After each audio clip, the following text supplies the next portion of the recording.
প্রিয় চলার পথের সাথী, ভালোবাসা ও অভিমান সমানভাবেই রইল। ভালোবাসি তোমায় সে তো খুব ভালো করেই জানো, কিন্তু গহীনে কত অভিমান থরে থরে সাজানো আছে তার খবর কি গো রাখো? তবুও তুমি আমার কাছে সবচেয়ে দামি। সব রাগ, ক্ষোভ, অভিযোগ ছাপিয়ে তোমার হৃদয় রাজ্যের শাসক ভাবি।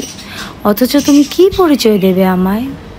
তোমার অর্ধাঙ্গিনী, নাকি লোক দেখানো দলিল করা স্ত্রী? যাই বা দাও তাতেই খুশি, কেননা এই সমাজ আমায় এই শিকলেই আবদ্ধ করে রেখেছে। তাই তোমার পরিচয়ের বাইরে আমার আজ আর কোনো পরিচয় নেই। অথচ জানো, একটা সময় ছিল আমি কারো কন্যা ছিলাম, কারো বোন ছিলাম, কোনো স্যারের প্রিয় ছাত্রী ছিলাম, আবার কারো চোখের ঘুম কেড়ে নেওয়ার কারণও ছিলাম। কিন্তু দেখো, সময় বদলে এখন আমি শুধু তোমার জন্য রাধি, তোমার জন্য কাঁদি। একটা সময় যেন আমার মনে অফুরন্ত খোলা আকাশ ছিল, কত কত গল্প ছিল, কবিতার পরশ ছিল, রঙিন রঙিন স্বপ্ন ছিল। আর এখন তোমার দামি ফ্ল্যাটে আমি একদানা ঝাপটানো পাখি। ডানা আছে, শুধু উড়ে বেড়াবার স্বাধীনতা নেই। অফিস ফেরত তোমার ক্লান্ত শরীরে চায় চোখ জুড়িয়ে যাওয়া আমার পরিপাটি হওয়া চোখ ধাঁধানো রূপ। অথচ জানো, আমার না খুব সাদামাটাই ভালো লাগে।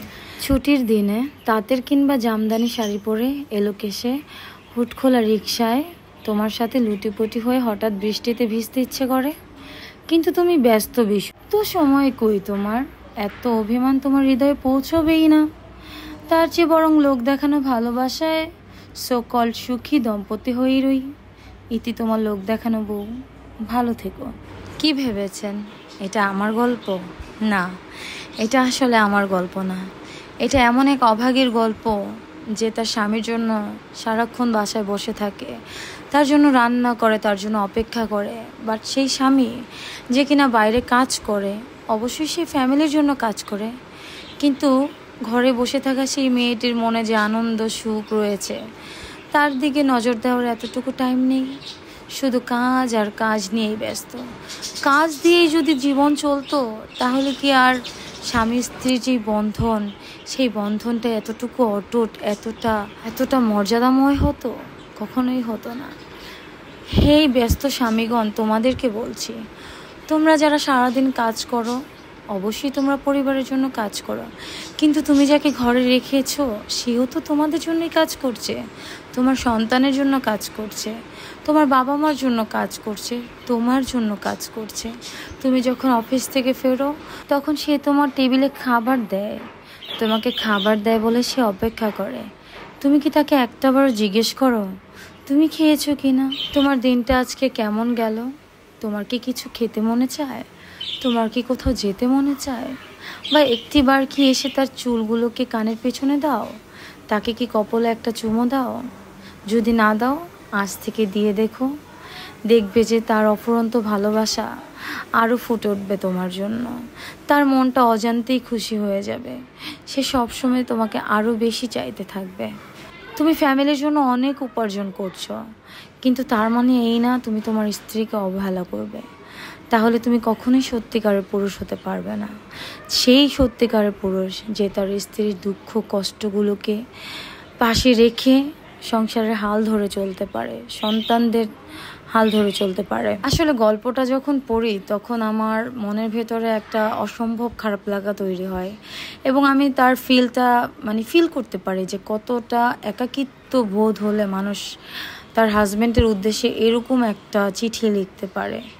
সো আমি দোয়া করি ওই সমস্ত আপুদের জন্য যাদের স্বামী তাদেরকে বোঝে না, বোঝার চেষ্টা করে না, তারা যেন এতটুকু ভালোবাসা পায়।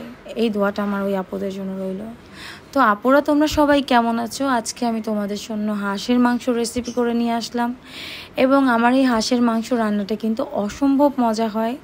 হাঁসের মাংস কিন্তু অনেকেই আলু দিয়ে খায় না, বাট আমি এটা আলু দিয়ে করি এবং বিন্দু পরিমাণও স্মেল থাকে না।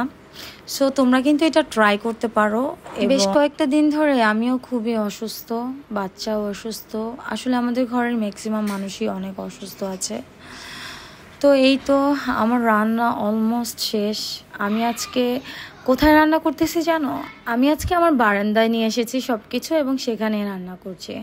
আসলে আমার ফ্ল্যাটটা পিছন সাইড হওয়াতে আমি কোনো রকমের কোনো আলো বাতাস পাই না, যার কারণে খুব বেশি আমার খারাপ লাগে। কারণ দিন রাত সবসময় দেখা গেছে একটা টিউব লাইটের নিচে থাকতে ইচ্ছে করে না, আর রাতের বেলা কেন জানি না ঘুমই হয় না। সো সকালে উঠে যে একটু রোদে যাব ওইটাও হয়ে ওঠে না।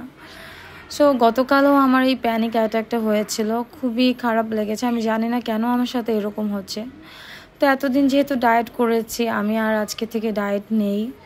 ডায়েট আর থাকবো কি না জানি না, একটা ডায়েটিশিয়ান দেখানোর পরে হয়তো বা আমি আর কি বাকি উদ্যোগ করব। সো আমার রান্না অলমোস্ট শেষ।